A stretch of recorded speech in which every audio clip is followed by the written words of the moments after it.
Hello everyone, I'm Lexi, and today is the day. I've been hyping this drawing up for the past month. Anywho, here she is. Before I tell you what exactly she is, here's the warning.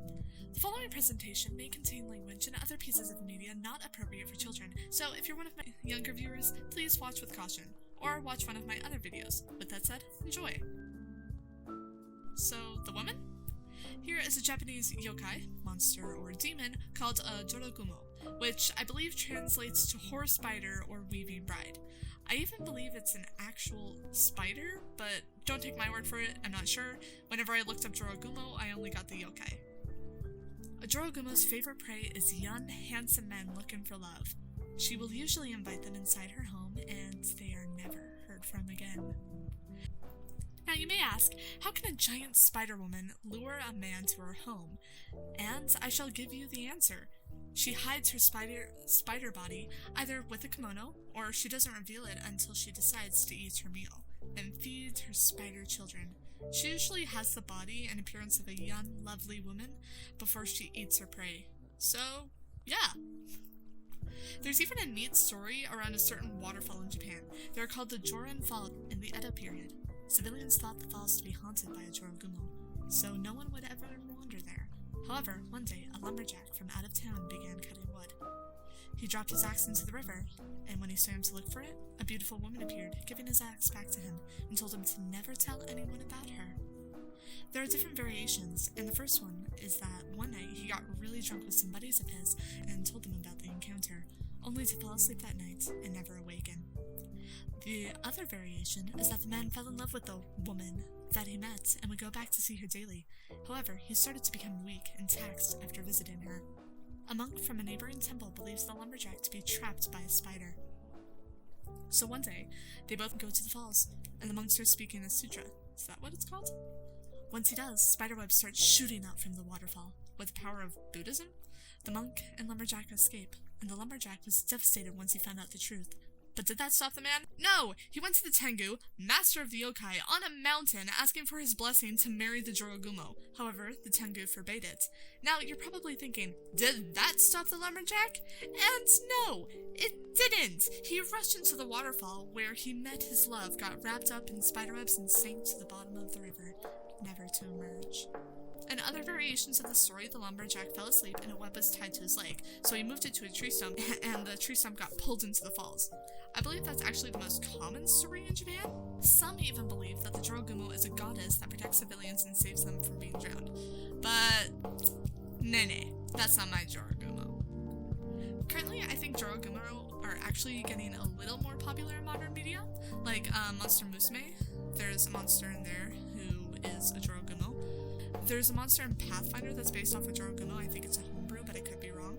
There's also a monster called a Drider, Drow Elf Spider, which may or may not be based off of the Jorogumo too. Now, might I just say, this drawing was a difficult one for me. I wanted to draw it because I thought it would look cool, which it does. But it was hard because spiders are my number one fear in the whole wide world. Right up there with supernatural crap. And yes, it may be silly, but I believe in that stuff. I never actually looked up spiders, but I read up on the Jorogumo and did my homework on it, and when I worked on my drawing, I asked my friend, who's not afraid to look up spiders, to look up stuff for me, like colors and eyes and stuff. Thank you for that, by the way. Now, on to talking about the actual drawing. I traced the legs, the spider legs. I had the waifu catalog, the D&D edition, and took a picture of the Drider's legs, drew them, and copied and pasted and transformed. It was pretty simple. Also, similar to the ghost, I wanted her to look seductive yet dangerous, like an actual Jorogumo, which I think I got pretty well. Now, I forgot to draw the hair, which I apologize for that. It's also a little gibbled, but that's fine. All art has a little gibbledness in it. Is that a word? Now we're on to the color. I guess I wanted her to be really pale, I guess similar to geishas, where they're pale and they're kind of like a general symbol of beauty, I guess. Plus, I feel like it helps give contrast to the whole piece at the end.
So, as I said, I got my friends to look up spiders for me and ask them what color spiders are, and what I should go for. And they said brown or gray, so I decided both. I went with a muted brown, I guess. It's kind of like a mix of both, which I think works pretty well. At this point, you might have noticed the lines everywhere. Well, those are supposed to be webs, I guess, because in the stories, the Joroguma would wrap her victims in a silk harder than iron and slowly feed on their youth that way. Fun fact about me and the drawing this time. When I showed my friend this drawing, they didn't think it was a Jorogumo. They know I'm a huge fan of D&D, Dungeons & Dragons, and thought it was the goddess Loth, better known as the Spider Queen. Legit. Don't mind that I told them it was a Jorogumo and the kimono. No, it must be Loth.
So I decided to make her forehead with her other eyes a different color because I like it.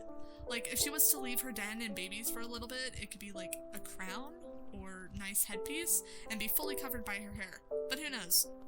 Maybe her giant spider legs would give her away.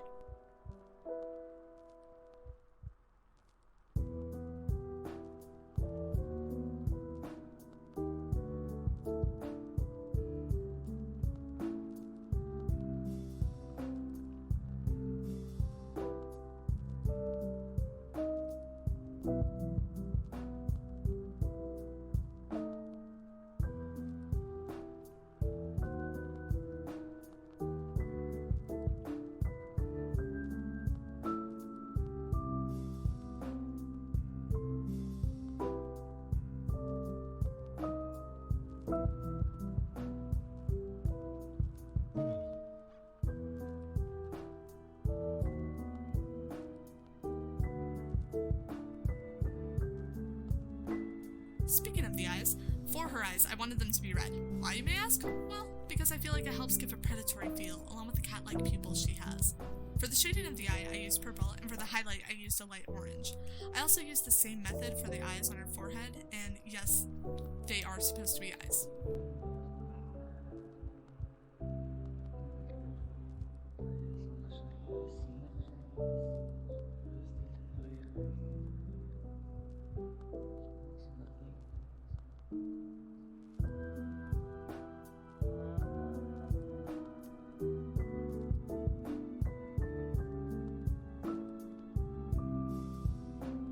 So, I didn't know what color I wanted her kimono to be. I was thinking red to match her eyes, but I was like, nah, that's too much. Then I was thinking purple or orange, but I was like, I don't know. So I looked up color wheels to see which color to best complement the eyes and the clothing, and I saw that blue contrasted the eyes. So that's why the kimono is that color. Also, the obi around her waist is a complementary color to blue. I wanted to go with a sexy kimono look because personally I feel like that fits the yokai the best. But then again, maybe going for a simplistic kimono look might have worked too. Tell me your thoughts.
In all honesty, I have no idea how kimonos work, so I colored the underside of the sleeve here a darker color, when, now that I think about it, maybe I should have colored it the same, but too late now. Live and learn.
Long dark hair to finish off the coloring.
I apologize, you get like 10 minutes of me shading and erasing. I drew this before any of my other ones, so yeah, sorry.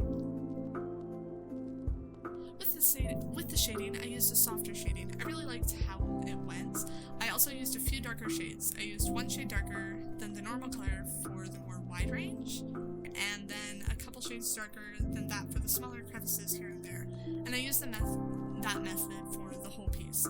Oh, I also think I lowered the opacity a little bit with some of the shading.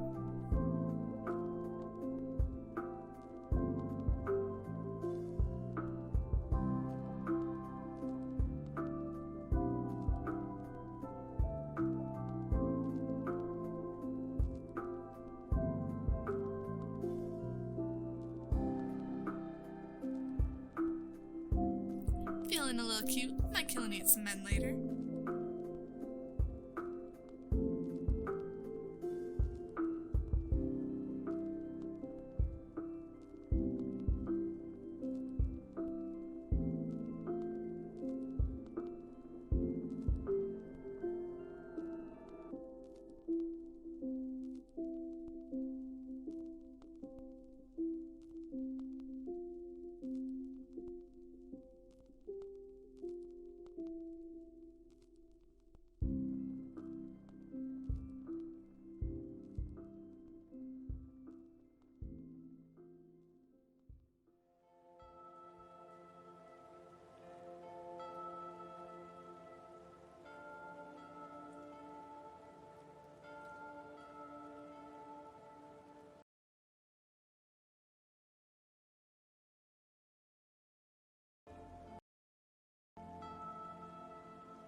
Add some highlights and I'm done.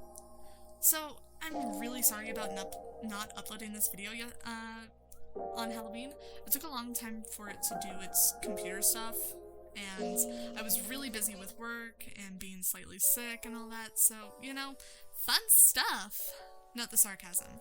But I hope you can forgive me. This was the first drawing I did in October and wasn't even posted. But I hope you like it as much as I do. I feel like I'm wasting my time, but in a tender way. Anywho, it looks like my time here is up. If you like it, please let me know. If you like this kind of content, please consider subscribing. It helps out a lot. And if you want to see what I'm going to do next, follow me on Instagram. If you have any comments about it, please, again, tell me on Instagram. I'd be more than happy to hear your thoughts. Thank you all so much for watching, and I'll see you in the next video.